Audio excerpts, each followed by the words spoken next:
Chapter 36. Babaji's interest in the West. Master, did you ever meet Babaji? It was a calm summer night in Serampore. The large stars of the tropics gleamed over our heads as I sat by 𝑧𝙤𝒈𝙖𝒏𝙖𝒏𝙙𝒂'𝒔 side on the second-story balcony of the hermitage. Yes. Master smiled at my direct question, his eyes lit with reverence. 3 times I have been blessed by the sight of the deathless Guru. Our first meeting was in Allahabad at a Kumbh Mela. The religious fairs held in India since time immemorial are known as Kumbh Melas. They have kept spiritual goals in constant sight of the multitude. Devout Hindus gather by the millions every 6 years to meet thousands of sadhus, yogis, swamis, and ascetics of all kinds. Many are hermits who never leave their secluded haunts except to attend the melas and bestow their blessings on worldly men and women. I was not a swami at the time I met Babaji, 𝑧𝙤𝒈𝙖𝒏𝙖𝒏 went on. But I had already received Kriya initiation from Lahiri Mahasaya. He encouraged me to attend the Mela which was convening in January, 1894 at Allahabad. It was my first experience of a Kumbh. I felt slightly dazed by the clamor and surge of the crowd. In my searching gazes around I saw no illumined face of a master. Passing a bridge on the bank of the Ganges, I noticed an acquaintance standing nearby, his begging bowl extended. Oh, this fair is nothing but a chaos of noise and beggars, I thought in disillusionment. I wondered if Western scientists, patiently enlarging the realms of knowledge for the practical good of mankind, are not more pleasing to God than these idlers who profess religion but concentrate on alms. My smoldering reflections on social reform were interrupted by the voice of a tall sannyasi who halted before me. Sir, he said, a saint is calling you. Who is he? Come and see for yourself. Hesitantly following this laconic advice, I soon found myself near a tree whose branches were sheltering a guru with an attractive group of disciples. The master, a bright unusual figure, with sparkling dark eyes, rose at my approach and embraced me. Welcome, Swamiji, he said affectionately. Sir, I replied emphatically, I am not a Swami. Those on whom I am divinely directed to bestow the title of Swami never cast it off. The saint addressed me simply, but deep conviction of truth rang in his words. I was engulfed in an instant wave of spiritual blessing. Smiling at my sudden elevation into the ancient monastic order, I bowed at the feet of the obviously great and angelic being in human form who had thus honored me. Babaji, for it was indeed he, motioned me to a seat near him under the tree. He was strong and young, and looked like Lahiri Mahasaya, yet the resemblance did not strike me, even though I had often heard of the extraordinary similarities in the appearance of the two masters. Babaji possesses a power by which he can prevent any specific thought from arising in a person's mind. Evidently the great Guru wished me to be perfectly natural in his presence, not overawed by knowledge of his identity. What do you think of the Kumbh Mela? I was greatly disappointed, sir. I added hastily, up until the time I met you. Somehow saints and this commotion don't seem to belong together. Child, the master said, though apparently I was nearly twice his own age, for the faults of the many, judge not the whole. Everything on earth is of mixed character, like a mingling of sand and sugar. Be like the wise ant which seizes only the sugar, and leaves the sand untouched. Though many sadhus here still wander in delusion, yet the Mela is blessed by a few men of God realization. In view of my own meeting with this exalted master, I quickly agreed with his observation. Sir, I commented, I have been thinking of the scientific men of the West, greater by far in intelligence than most people congregated here, living in distant Europe and America, professing different creeds, and ignorant of the real values of such melas as the present one. They are the men who could benefit greatly by meetings with India's masters. But, although high in intellectual attainments, many Westerners are wedded to rank materialism. Others, famous in science and philosophy, do not recognize the essential unity in religion. Their creeds serve as insurmountable barriers that threaten to separate them from us forever. I saw that you are interested in the West, as well as the East. Babaji's face beamed with approval. I felt the pangs of your heart, broad enough for all men, whether Oriental or Occidental. That is why I summoned you here. East and West must establish a golden middle path of activity and spirituality combined, he continued. India has much to learn from the West in material development. In return, India can teach the universal methods by which the West will be able to base its religious beliefs on the unshakable foundations of yogic science. You, Swamiji, have a part to play in the coming harmonious exchange between Orient and Occident. Some years hence I shall send you a disciple whom you can train for yoga dissemination in the West. The vibrations there of many spiritually seeking souls come flood-like to me.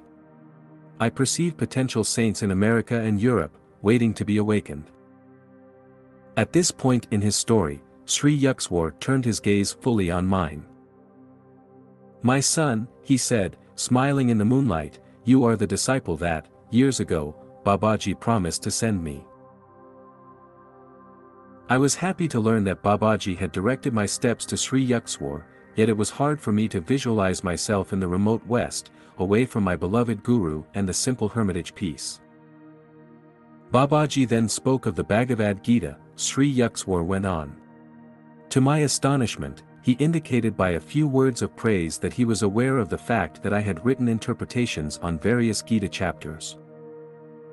At my request, Swamiji, please undertake another task, the great master said. Will you not write a short book on the underlying basic unity between the Christian and Hindu scriptures? Show by parallel references that the inspired sons of God have spoken the same truths, now obscured by men's sectarian differences. Maharaj, I answered diffidently, what a command.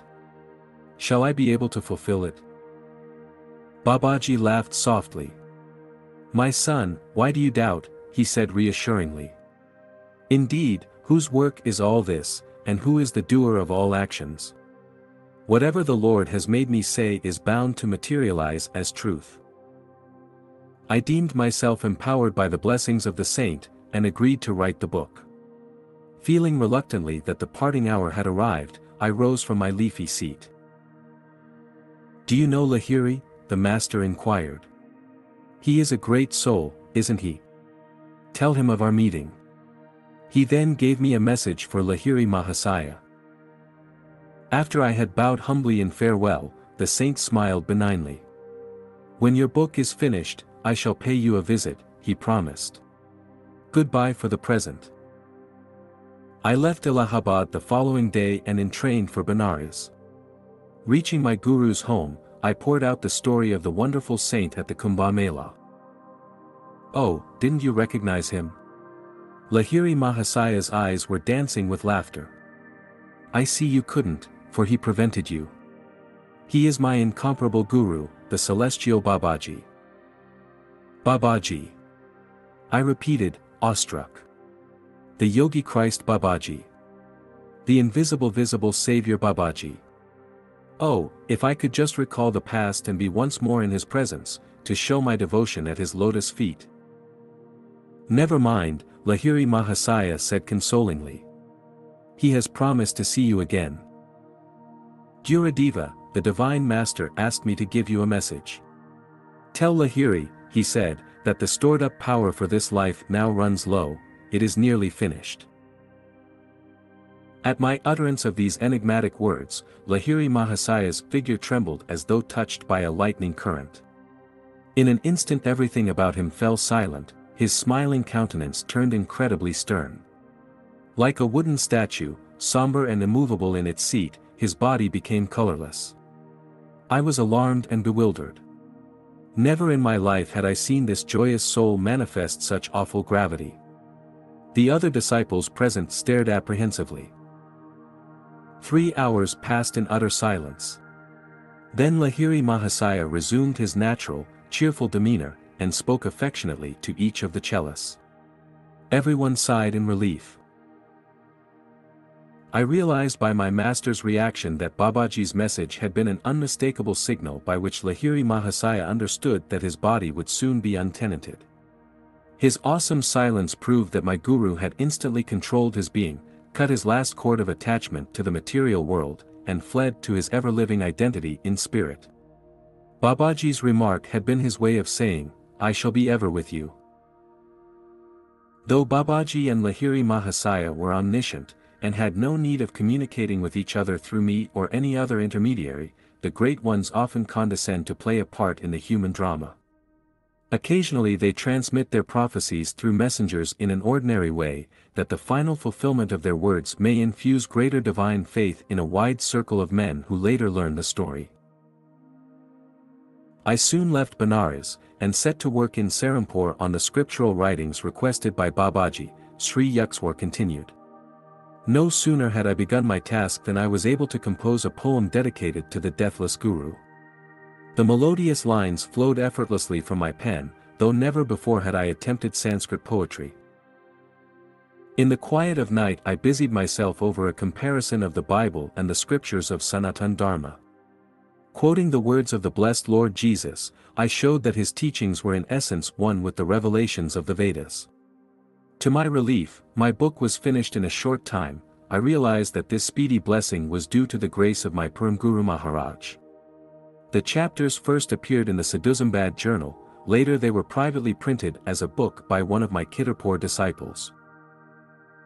The morning after I had concluded my literary efforts, Master continued, I went to the 𝑼𝒍𝒊𝙩𝒉 to bathe in the Ganges.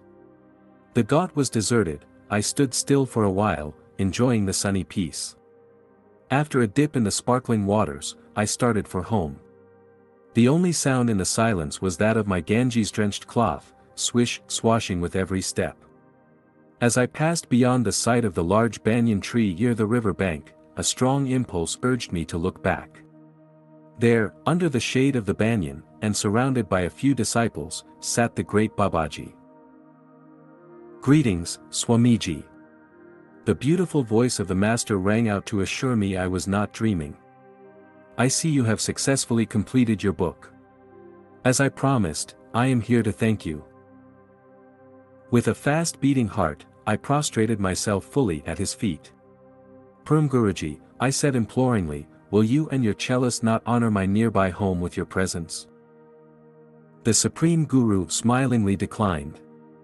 "No, child," he said, "we are people who like the shelter of trees. This spot is quite comfortable. Please tarry a while, master."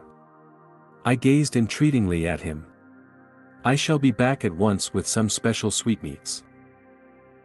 When I returned in a few minutes with a dish of delicacies, lo! The lordly banyan no longer sheltered the celestial troop. I searched all around the ghat, but in my heart I knew the little band had already fled on etheric wings. I was deeply hurt. Even if we meet again, would not care to talk to him, I assured myself. He was unkind to leave me so suddenly. This was a wrath of love, of course, and nothing more. A few months later I visited 𝒬𝒑𝒘𝒧𝒧 in Benares. As I entered his little parlor, my guru smiled in greeting. "Welcome, Yuxwar," he said. "Did you just meet Babaji at the threshold of my room?" "Why, no," I answered in surprise. "Come here." 𝒬𝒑𝒘𝒧𝒧 touched me gently on the forehead. At once I beheld, near the door, the form of Babaji, blooming like a perfect lotus. I remembered my old hurt, and did not bow. 𝒬𝒑𝒘𝒧𝒧 looked at me in astonishment. The divine Guru gazed at me with fathomless eyes. "You are annoyed with me." "Sir, why shouldn't I be?" I answered. "Out of the air you came with your magic group, and into the thin air you vanished. I told you I would see you, but didn't say how long I would remain." Babaji laughed softly. "You were full of excitement. I assure you that I was fairly extinguished in the ether by the gust of your restlessness." I was instantly satisfied by this unflattering explanation. I knelt at his feet. The Supreme Guru patted me kindly on the shoulder. "Child, you must meditate more," he said. "Your gaze is not yet faultless. You could not see me hiding behind the sunlight." With these words in the voice of a celestial flute, Babaji disappeared into the hidden radiance. That was one of my last visits to Benares to see my guru, Sri Yuxwar concluded. Even as Babaji had foretold at the Kumbh Mela, the householder incarnation of 𝒬𝒑 was drawing to a close. During the summer of 1895 his stalwart body developed a small boil on the back. He protested against lancing. He was working out in his own flesh the evil karma of some of his disciples. Finally a few cellists became very insistent. The master replied cryptically, "The body has to find a cause to go. I will be agreeable to whatever you want to do." A short time later the incomparable guru gave up his body in Benares. No longer need I seek him out in his little parlor. I find every day of my life blessed by his omnipresent guidance. Years later, from the lips of Swami Keshavananda, an advanced disciple, I heard many wonderful details about the passing of 𝒬𝒑. A few days before my guru relinquished his body, Keshavananda told me, he materialized himself before me as I sat in my hermitage at Hardwar. "Come at once to Benares." With these words 𝒬𝒑 vanished. I entrained immediately for Benares. At my guru's home I found many disciples assembled. For hours that day the master expounded the Gita, then he addressed us simply. "I am going home." Sobs of anguish broke out like an irresistible torrent. "Be comforted, I shall rise again." After this utterance 𝒬𝒑 thrice turned his body around in a circle, faced the north in his lotus posture, and gloriously entered the final Mahat Samadhi. 𝒬𝒑's beautiful body, so dear to the devotees, was cremated with solemn householder rites at Manikarnika Ghat by the holy Ganges. Keshavananda continued.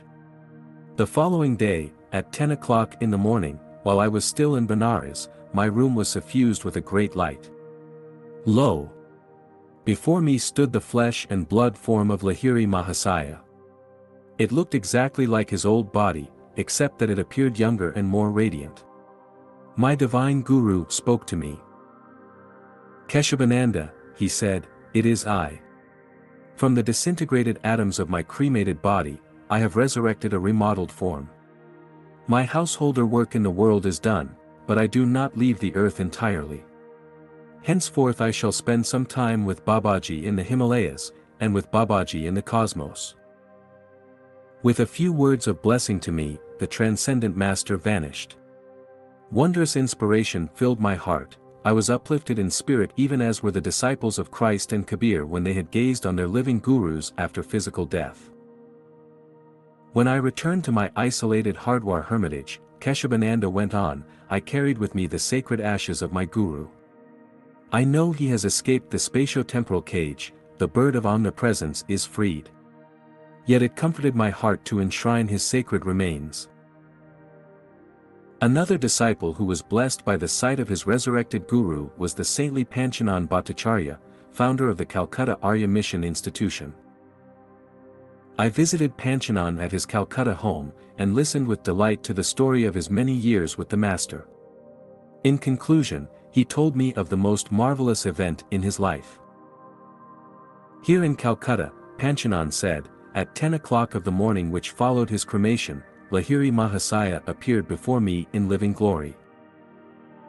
Swami Pranabananda, the saint with two bodies, also confided to me the details of his own supernal experience. A few days before 𝒬𝒑 left his body, Pranabananda told me at the time he visited my Ranchi school, I received a letter from him, requesting me to come at once to Benares. I was delayed, however, and could not leave immediately. As I was in the midst of my travel preparations, about 10 o'clock in the morning, I was suddenly overwhelmed with joy to see the shining figure of my guru. Why hurry to Benares? 𝒬𝒑 said, smiling. You shall find me there no longer. As the import of his words dawned on me, I sobbed broken-heartedly, believing that I was seeing him only in a vision. The master approached me comfortingly. "Here, touch my flesh," he said. "I am living, as always. Do not lament, am I not with you forever?" From the lips of these three great disciples, a story of wondrous truth has emerged. At the morning hour of 10, on the day after the body of Lahiri Mahasaya had been consigned to the flames, the resurrected Master, in a real but transfigured body, appeared before three disciples, each one in a different city. "So when this corruptible shall have put on incorruption, and this mortal shall have put on immortality, then shall be brought to pass the saying that is written, death is swallowed up in victory. O death, where is thy sting? O grave, where is thy victory?"